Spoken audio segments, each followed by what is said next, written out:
El sábado pasado encontré a mi mujer saliendo de un hotel en el centro de Madrid con su jefe a las 7:30 de la mañana. No estaban allí para un desayuno de trabajo, eso te lo aseguro. Yo estaba allí por pura casualidad.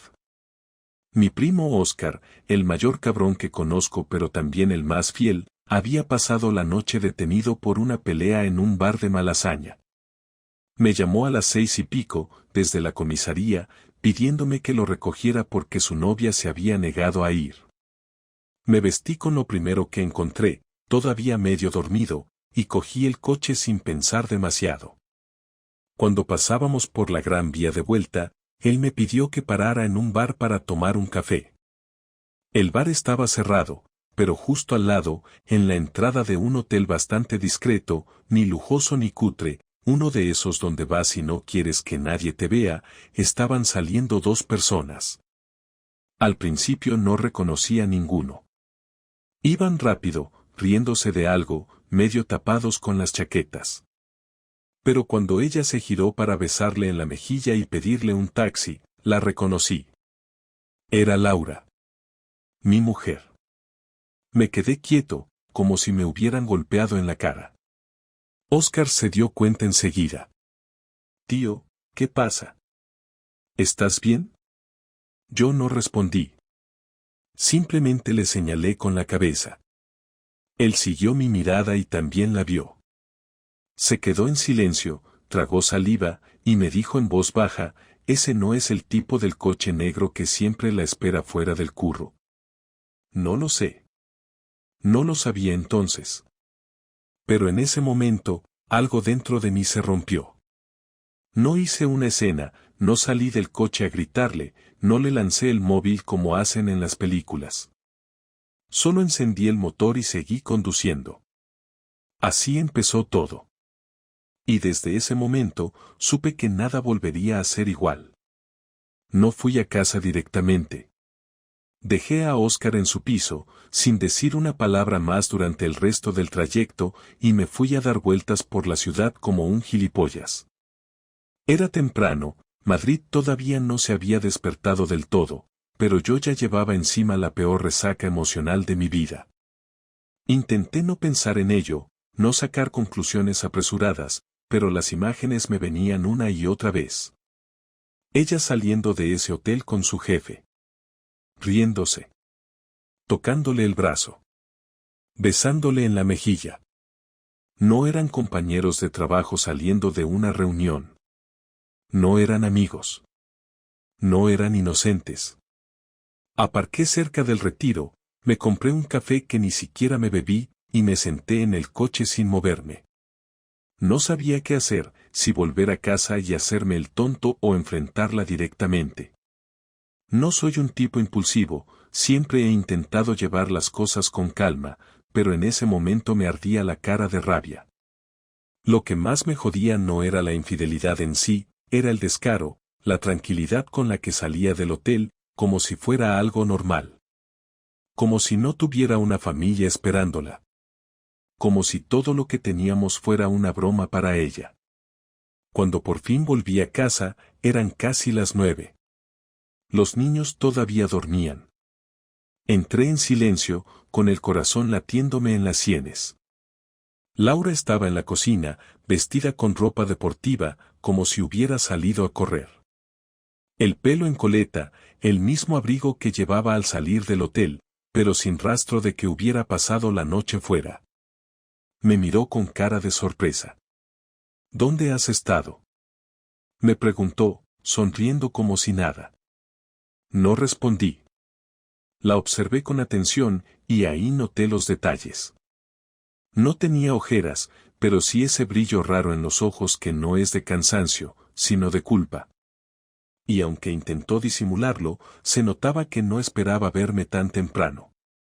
Su primer impulso fue acercarse y darme un beso, pero se detuvo a medio camino, quizá porque notó que yo no me moví.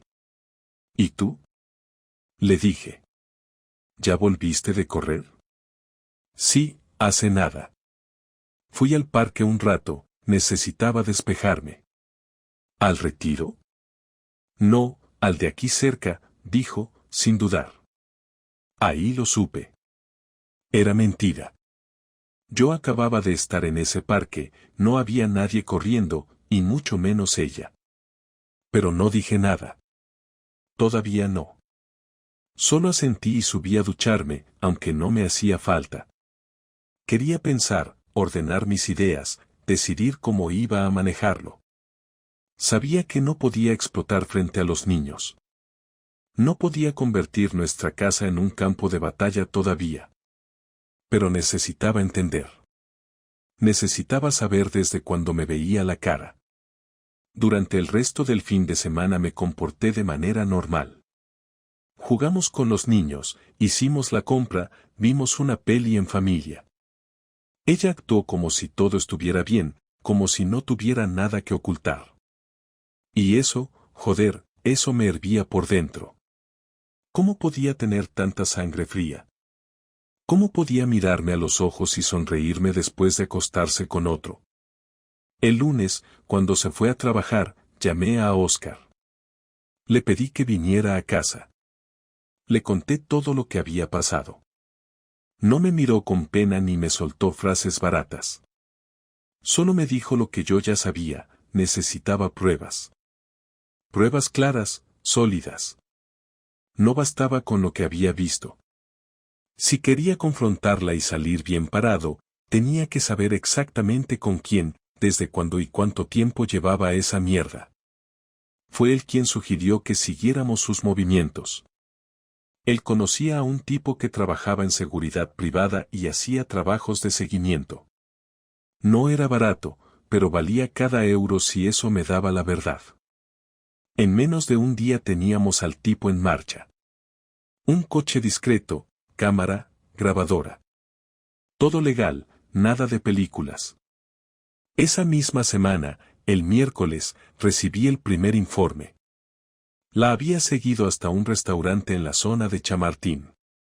No iba sola. Iba con él, su jefe. Entraron juntos, comieron juntos, y salieron después de 2 horas, riéndose como si fueran adolescentes. Se besaron en la puerta. No en la mejilla. En la boca. Largo. Tranquilo. Sin miedo. Como si ya llevaran haciéndolo años. Me temblaban las manos mientras veía el video. Lo peor fue darme cuenta de lo fácil que era para ellos. Como si todo su mundo fuera paralelo al mío. Como si nuestra vida familiar no les importara una mierda. Como si nuestros hijos no existieran. No sabía si quería gritar, llorar o romper algo. No hice ninguna de las tres. Solo me quedé ahí, quieto, con el portátil sobre las piernas y la sensación de que estaba viviendo en una realidad distinta a la que había conocido. El viernes llegó el segundo informe. Esta vez no había restaurante. Había hotel.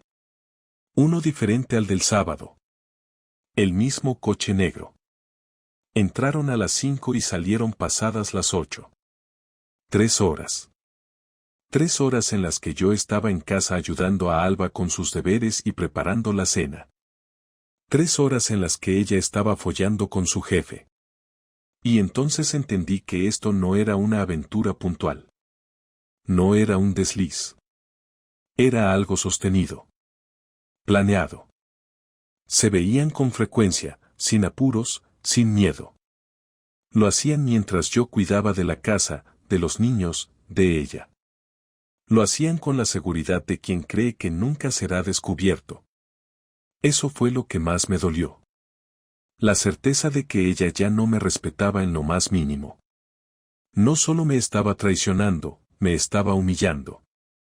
Me estaba dejando como un idiota que seguía haciendo la compra mientras ella se reía de mí con otro en una habitación de hotel. Y supe que no podía quedarme callado mucho más tiempo. La próxima vez que la viera, habría que hablar. Pero esta vez no iba a ser una conversación. Iba a ser guerra. Esperé al sábado. No porque fuera el mejor momento, sino porque necesitaba tener un día entero sin interrupciones, sin tener que fingir delante de los niños, sin tener que controlar cada palabra.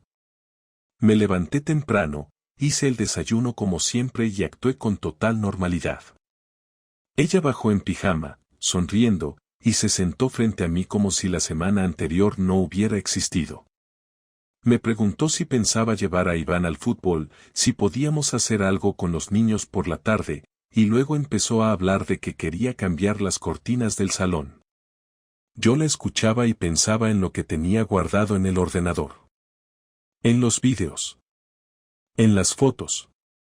En los horarios exactos que me habían enviado.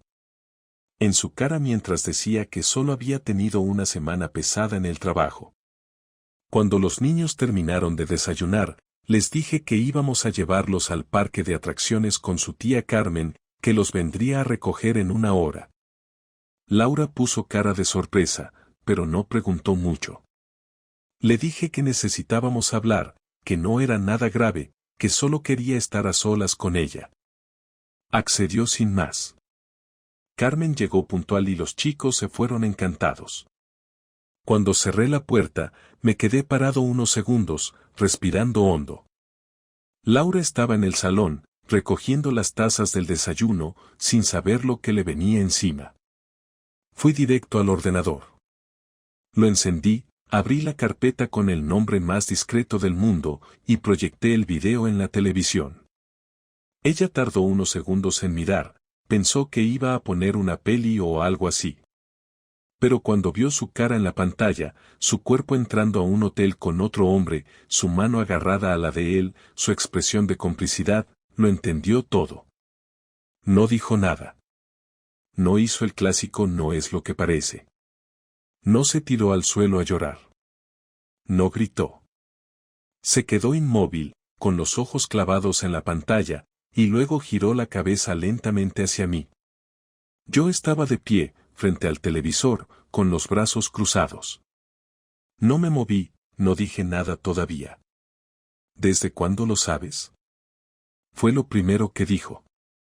Desde el sábado pasado. Pero ahora lo sé todo. No todo, contestó, en voz baja, como si eso fuera importante. No sabes por qué. Me da igual el por qué, Laura. Lo que hiciste no tiene justificación. Me mentiste, a mí, a los niños. Usaste nuestras rutinas para tener tu doble vida. Yo no soy perfecto, pero nunca me acosté con otra persona mientras tú cuidabas de nuestros hijos. Ella bajó la mirada, cruzó los brazos y se sentó. No tenía lágrimas. No intentaba hacerse la víctima. Supongo que eso es lo que más me jodió. Ni siquiera intentaba negarlo. Sabía que estaba atrapada y no iba a perder tiempo fingiendo sorpresa.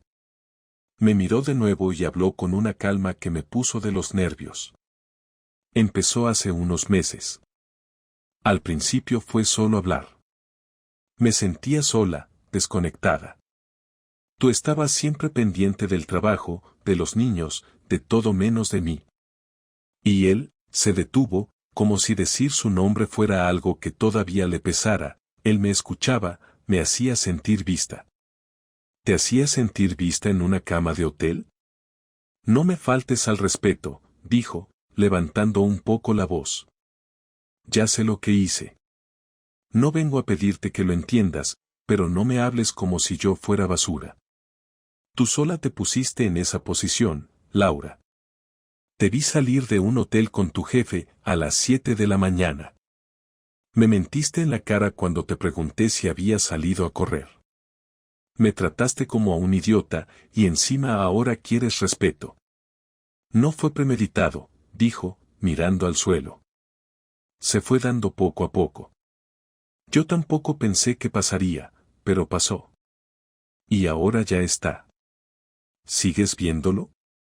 Tardó en responder. Asintió con la cabeza. ¿Y piensas seguir? No contestó. Vale. Entonces explícame qué coño hago yo aquí. ¿Qué hago fingiendo que tenemos una familia? ¿Qué sentido tiene que yo te mire cada día y tú me sonrías después de haber estado con otro?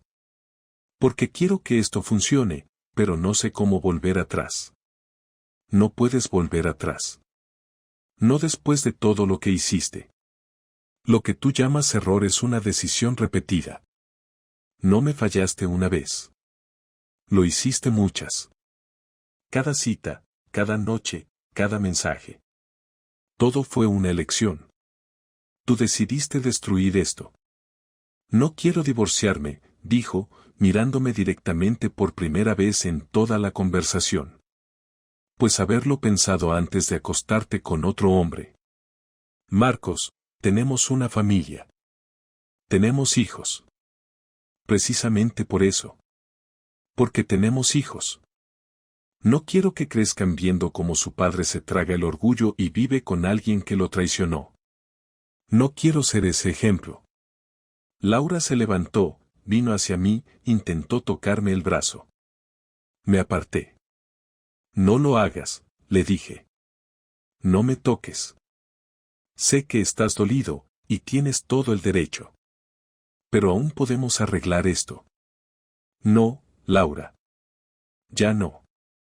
Y ahí se acabó la conversación. Se fue al dormitorio y cerró la puerta. Yo me quedé en el salón, con la televisión encendida y su imagen congelada entrando al hotel.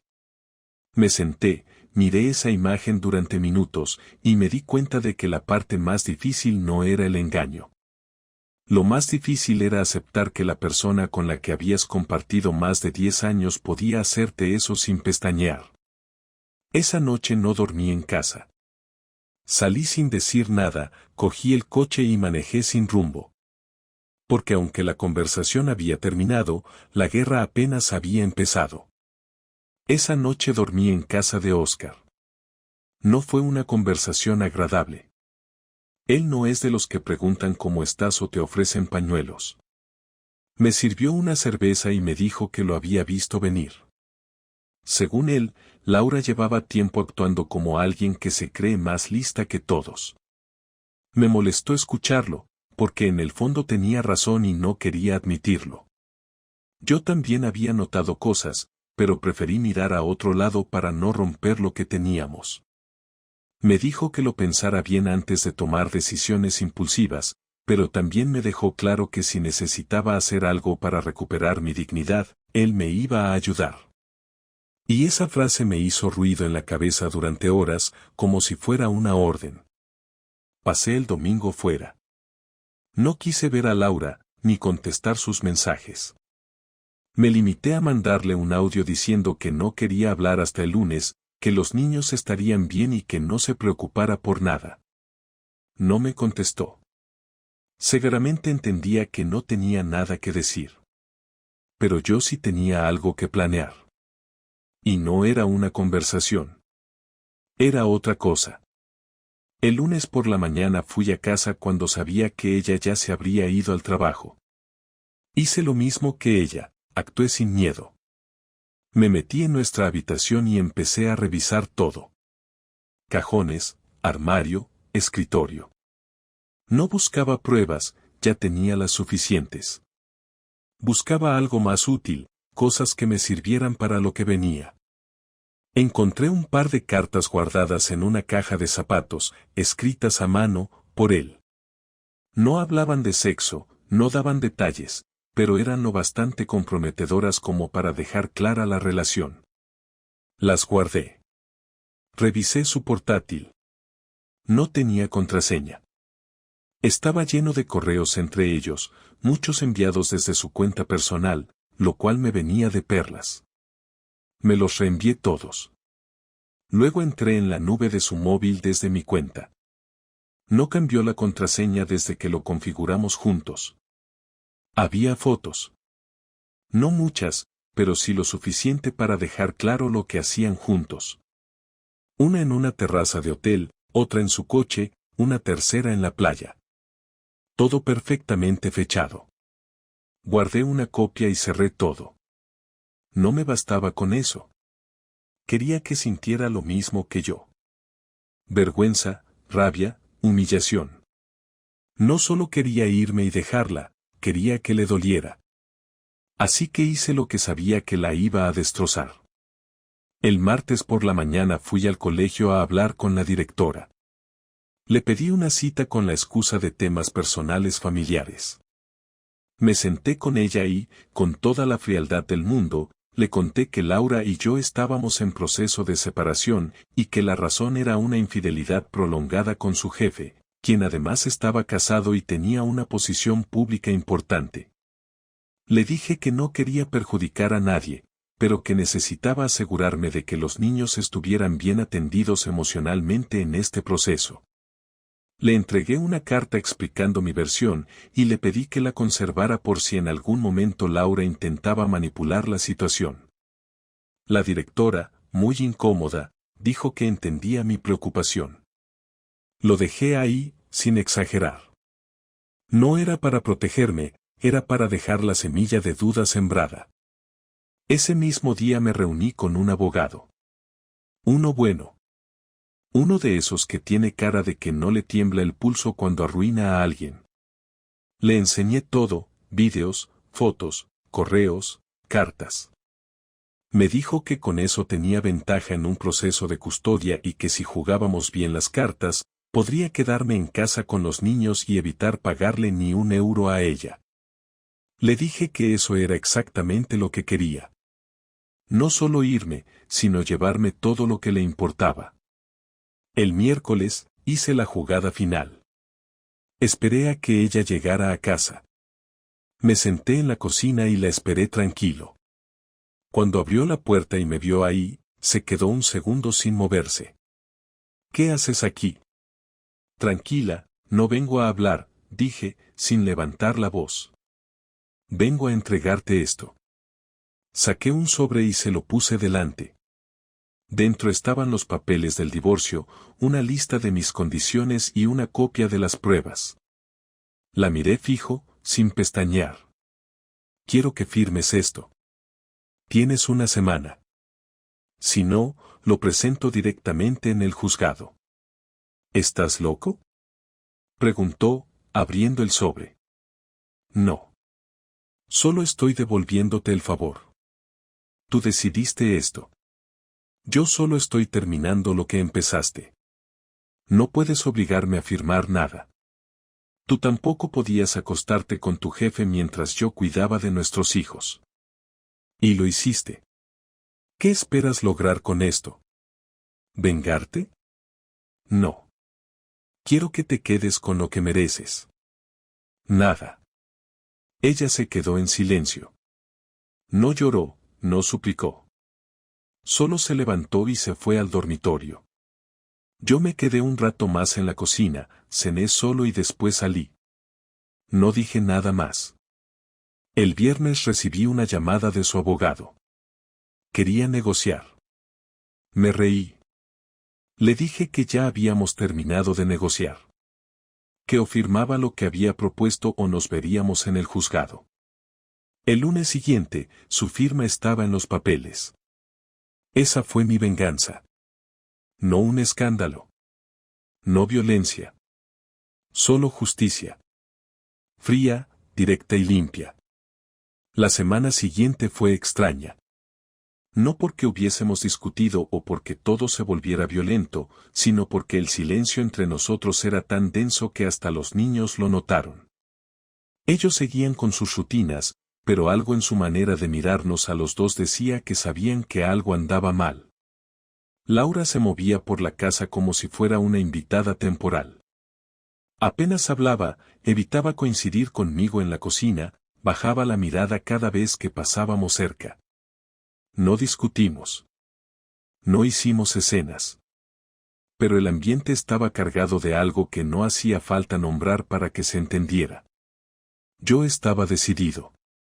Ya había entregado los papeles, ya había tomado la iniciativa, y no pensaba echarme atrás ni buscar reconciliación. Ella, por su parte, parecía no saber qué hacer, como si todavía no procesara que esta vez no había marcha atrás. El jueves por la noche, después de cenar y acostar a los niños, me la encontré en el salón.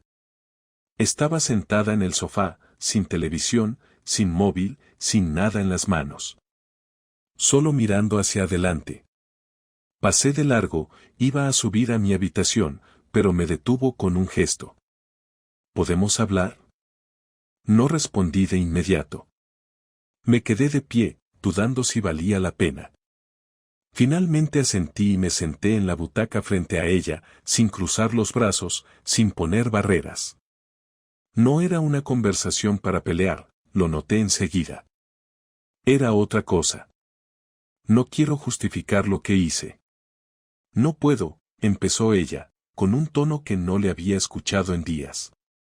Pero necesito explicarte algunas cosas. No porque quiera cambiar tu decisión, sino porque creo que mereces entenderlo todo. Asentí de nuevo, sin hablar. Hace años que no me sentía bien contigo. No fue algo de repente. No fue una crisis de los 40. Empezó cuando dejamos de hablarnos como antes, cuando las conversaciones se volvieron listas de tareas y recordatorios del colegio. Cuando el silencio entre nosotros no era por comodidad, sino porque no teníamos nada que decirnos. ¿Y eso se arregla follando con otro? Ya sé que suena horrible, pero no era solo eso. No era sexo, Marcos. Era sentirme escuchada, deseada, útil.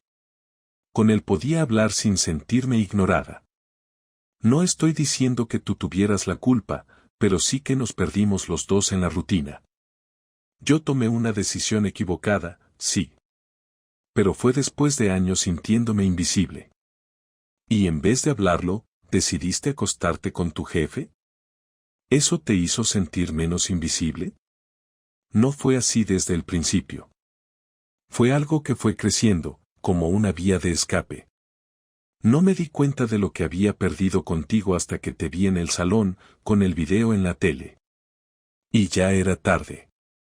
Tú no perdiste nada conmigo, Laura. Lo perdiste contigo misma. Yo estaba aquí, todos los días. Contigo, con los niños, con esta casa. Tú te fuiste sola, sin avisar, sin darme la oportunidad de arreglar nada. Sé que no hay vuelta atrás. Lo sé. Solo quería que lo supieras. Que entendieras que no fue una aventura por aburrimiento. Fue una cadena de errores que empecé yo. Y que ahora estoy pagando. No se trata de quien tiene más culpa. Se trata de que ya no confío en ti. No puedo. Y no quiero enseñarle a mis hijos que eso es normal, que se puede perdonar todo con unas lágrimas y una disculpa. Porque entonces estaré enseñándoles a ser débiles. Y yo no soy eso. ¿Me odias? No. Si te odiara, esto sería más fácil. Pero tampoco te quiero. No después de esto. Me duele, sí, pero no es amor. Es decepción. Y con eso no se construye nada. ¿Qué vas a hacer ahora? Terminar el proceso. Quiero la custodia compartida, sí, pero los niños vivirán aquí conmigo. Tú podrás verlos, organizarte con ellos, pero esta casa es para ellos. No pienso quitárselas para que vayan de un lado a otro cada semana. Te estoy dejando la posibilidad de que seas su madre sin destruir su estabilidad. Aprovecha eso. No esperaba menos de ti, dijo, bajando la mirada. Has sido más justo de lo que merezco. No lo hago por ti. Lo hago por ellos. Ellos no tienen la culpa de tus decisiones. ¿Y tú? ¿Vas a estar bien? No ahora. Pero lo estaré. He perdido cosas peores. Me dolerá un tiempo, luego pasará. Me conozco. Yo no. Yo no sé si voy a estar bien. Ese ya no es mi problema, Laura. Y eso es lo más triste de todo. Ella no dijo nada más. Se levantó, salió del salón y subió a su habitación. Yo me quedé allí un rato más. No sentí alivio, ni satisfacción. Solo una calma rara. Como cuando terminas una tarea pendiente que no querías hacer. Algo que tenías que hacer porque si no lo hacías tú, nadie lo haría. Esa fue nuestra última conversación. La primera mañana que desperté solo en casa fue rara, no porque Laura ya no estuviera, sino porque no tuve que fingir que todo estaba bien. No tuve que cruzármela en el pasillo ni forzar una conversación falsa mientras preparábamos los desayunos. Me levanté temprano, hice café, y mientras los niños dormían, me senté a revisar papeles del trabajo con una concentración que no tenía desde hacía meses. No fue una mañana feliz, ni triste, solo una mañana normal, y eso fue suficiente para sentir que algo había empezado a acomodarse dentro de mí. Cuando bajaron Iván y Alba, les preparé el desayuno, hablamos de cosas normales, y por primera vez en mucho tiempo no tuve que mirar a nadie con sospecha en esa cocina. El proceso del divorcio fue rápido. Ella firmó sin poner problemas, como si entendiera que ya no tenía ningún derecho a discutir nada. El abogado la citó 2 veces más para temas de papeleo, pero nunca intentó renegociar condiciones ni complicarlo. Mantuvo una actitud neutra, casi resignada. Me pareció bien. No quería una guerra legal, ya había tenido suficiente desgaste emocional. Lo único que me interesaba era que todo terminara sin que los niños fueran arrastrados por su culpa. Cada vez que hablábamos de temas prácticos, horarios de visita, cumpleaños, gastos compartidos, se mostraba colaboradora. No amable, no afectuosa, pero sí cooperativa. No era un intento de reconciliación. Lo noté enseguida. Era más bien su forma de aceptar la derrota sin escándalo, como alguien que entiende que ya no tiene más cartas para jugar. Los primeros días después de que se fuera fueron silenciosos. No por tristeza, sino por reajuste. Tuve que reorganizar cosas en casa, decidir qué hacer con sus cosas, cambiar la habitación, ajustar los horarios con los niños. No tiré nada de inmediato. Guardé lo importante, empaqueté lo demás, y cuando ella vino a recoger sus pertenencias, le di todo en bolsas cerradas. No hubo escenas, no hubo recuerdos compartidos, ni fotos, ni preguntas. Cruzó la puerta, lo recogió, me dio las gracias y se fue. Después de eso no volvió a entrar en la casa. Con los niños fue más complicado. No preguntaron mucho al principio, pero luego empezaron las dudas. Les conté una versión sencilla. Que mamá y papá ya no eran pareja, pero que seguiríamos cuidándolos igual. Que podían hablar con los dos, vernos a los dos, y que su vida no iba a cambiar más de lo necesario. Lo aceptaron con más naturalidad de la que esperaba. Supongo que los niños son más listos de lo que creemos. Notaban que las cosas no estaban bien desde antes. La ausencia de gritos o peleas les dio tranquilidad. La rutina les ayudó. Yo les ayudé. Laura también, en su medida. Cumplía los horarios, venía a por ellos cuando tocaba, no discutía delante de ellos. Había aprendido, aunque tarde, a no seguir destruyendo lo poco que quedaba. Con el tiempo, lo que más me sorprendió fue cómo cambió mi relación con el resto del mundo. Volví a salir con amigos, a quedar para ver partidos, a cenar fuera, incluso a conocer gente nueva. Al principio no buscaba nada.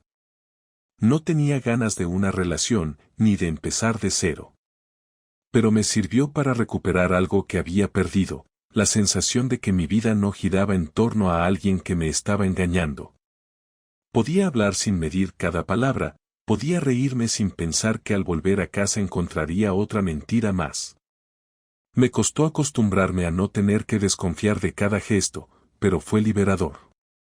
Laura intentó mantener cierta cordialidad. Me escribía de vez en cuando para saber cómo estaban los niños o para preguntar cosas del colegio. Siempre fue educada, breve, sin insinuaciones. Creo que sabía que ya no había espacio para más. Su jefe, por lo que supe, había sido trasladado a otra oficina tras recibir una denuncia anónima por conducta inapropiada. No sé si fue casualidad o consecuencia de algo que yo envié al Departamento de Recursos Humanos unos días antes. Nunca lo sabré. Nunca me importó lo suficiente como para investigarlo.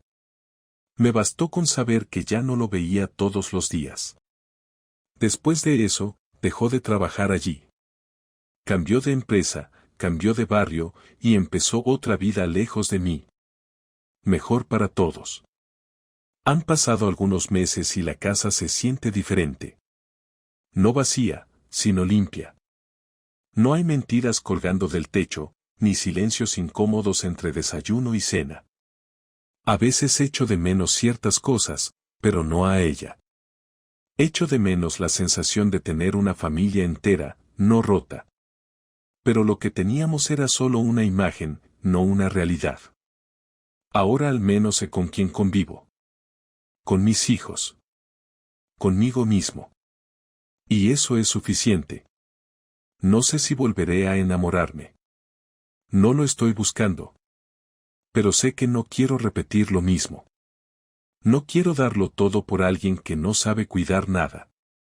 Aprendí que no importa cuánto te esfuerces si el otro ha decidido borrarte por dentro. No importa cuántas cenas prepares, cuántas veces calles por no discutir, cuántas veces cedas para no romper la armonía. Si la otra persona no quiere estar, ya no está, aunque siga durmiendo en tu cama. Lo más difícil no fue perdonarla.